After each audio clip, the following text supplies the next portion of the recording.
अयोध्या की मिल्कीपुर सीट पर भाजपा का परचम लहरा रहा है। भाजपा लगभग 55,000 वोटों से फिलहाल यहां आगे चल रही है और भारतीय जनता पार्टी के जो प्रत्याशी थे उनके गले में जिस तरीके की मालाएं हैं वो बताती हैं कि कितनी बड़ी जीत है। साथ साथ प्रभारी मंत्री सूर्य प्रताप शाही भी यहाँ मौजूद है, दोनों लोगों से बातचीत करेंगे। सबसे पहले तो ये जीत का श्रेय किसको?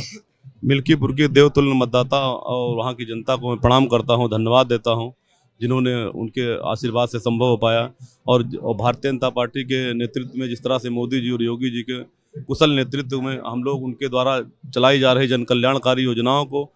जनता के बीच में जन जन तक पहुंचाने का काम किए और उनको बताने का काम किए। उनकी रीतियों से नीतियों से प्रभावित होकर मिल्कीपुर की जनता ने भारतीय जनता पार्टी के पक्ष में इतना मतदान किया, उनका बहुत बहुत धन्यवाद, आभार। तो बड़े मार्जिन की उम्मीद थी, जो मार्जिन लगातार बढ़ रहा है और वो तो जनता पहले ही बता रहे थे, जिस तरह से उन लोगों ने उनका आशीर्वाद मिल रहा था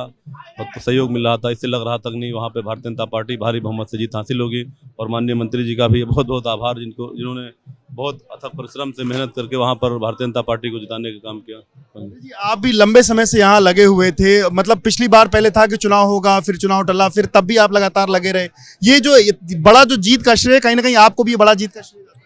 देखिए, इसका सारा श्रेय मिल्कीपुर के हमारे देवतुल्य जनता का है,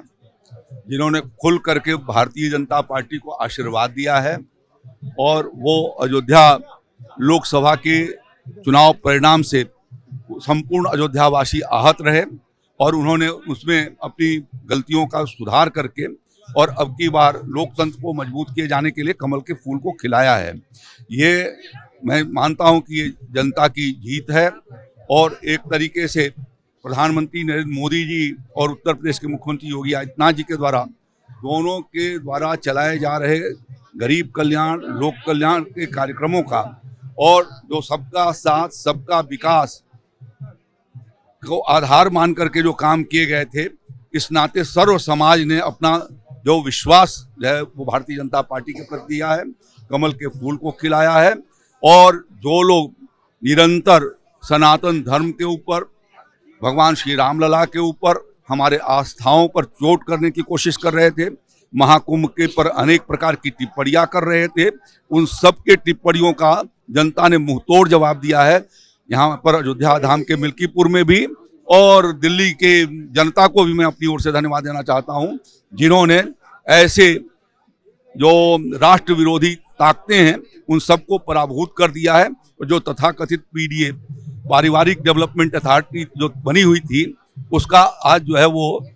उन्होंने बिल्कुल उनको कबाड़ा कर दिया है और ये बता दिया है कि हम पूरी तरह से संगठित रहेंगे, बिना जात पात के हम भारतीय जनता पार्टी के साथ खड़े होंगे, क्योंकि मोदी जी ने बिना जात और संप्रदाय के कमल उन्होंने अपने सरकार की नीतियों को आदरणीय प्रधानमंत्री नरेंद्र मोदी जी ने उतारा है। इस नाते सभी प्रकार के हर लोगों का आशीर्वाद जो है वो भारतीय जनता पार्टी को मिला है। 24 के जो नतीजे है, 2024 के अयोध्या के नतीजे, उस वक्त आप लोग काफी निराश थे, पर ये नतीजे क्या एक बार वापस से ऊर्जा देंगे और 2027 की कहीं ना कहीं जो एक भूमि है वो तैयार?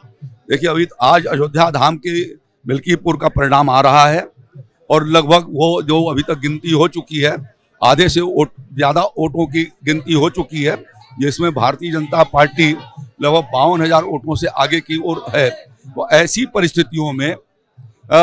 इसके पहले जो प्रदेश के भीतर 9 विधानसभाओं के चुनाव हुए, 9 में से 7 विधानसभाएं भारतीय जनता पार्टी ने जीता, कमल का फूल खिला। आज 8वीं सीट पर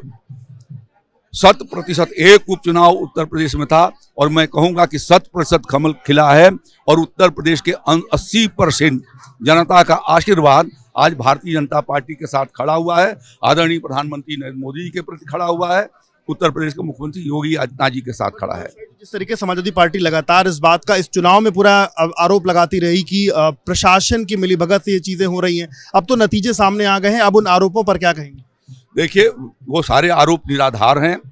और उन लोगों का एक काम ही है कि जब वो हारते हैं तो हारने के समय वो अनेक प्रकार के बहाने खोजना शुरू करते हैं, आरोप लगाना शुरू करते हैं। कभी ईवीएम पर अपना मटका फोड़ते हैं, कभी प्रशासन पर फोड़ते हैं, कभी सरकार के ऊपर डालते हैं और कभी जो है वो नौटंकी करते हैं। अभी जिस तरीके से अवधेश प्रसाद जी ने यहाँ पर घड़ियाली प्रेस कॉन्फ्रेंस के भीतर आधे घंटे तक अपना घड़ियाली आंसू एक नहीं निकल रहा था, सिर्फ जो है जिस तरीके से आवाज से क्रंदन कर रहे थे, वह अपने में एक जो है वो ये उनकी हताशा और निराशा थी।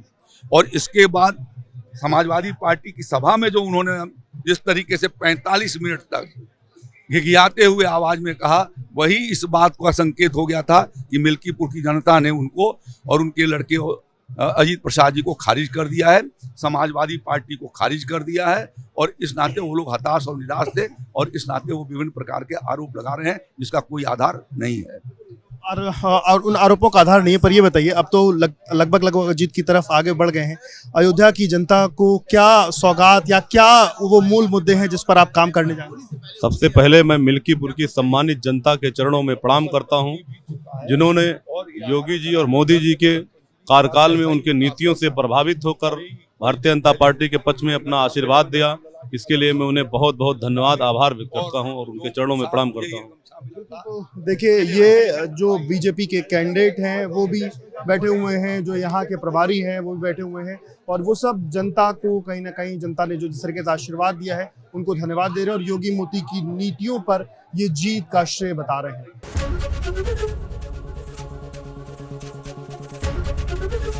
एबीपी गंगा, खबर आपकी, जुबान आपकी।